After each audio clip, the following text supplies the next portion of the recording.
L'INSEP, dans le bois de Vincennes, c'est le temple du sport français où s'entraînent chaque jour les champions d'aujourd'hui et de demain.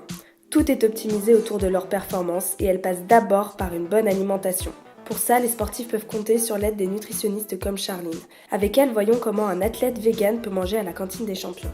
Alors, les apports en protéines dans les crudités.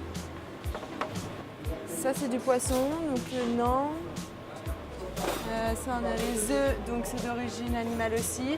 Et origine protéine, ici, il n'y a que les pois chiches. Il y a un légume sec qui est riche en protéines d'origine végétale. Il y a certaines entrées où il y a des légumes secs, sauf qu'on va retrouver du poulet ou alors du thon. Donc là, ça ne répondra pas à la problématique.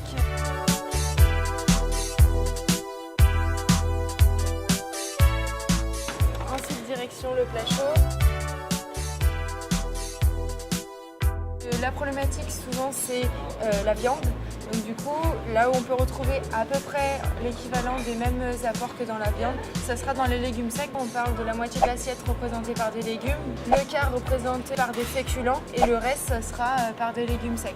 Donc du coup là ce que l'on va pouvoir prendre ça sera qu'une assiette de féculents, ça représentée aujourd'hui par des pâtes, des pommes de terre, donc ce sera du riz, des haricots s'il vous plaît. Là franchement pour un vegan il n'y a rien.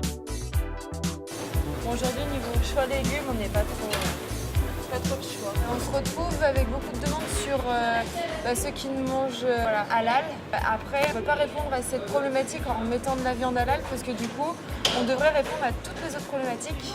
Tous les desserts travaillés, comme tout ce qui est crème, forcément c'est utilisé avec du lait, donc forcément ça, ils ne peuvent pas en consommer. Un produit laitier, non, il n'y en aura pas non plus. Là où un sportif vegan va obligatoirement se tourner, ça va être vers les fruits frais. Aujourd'hui, ça sera tout.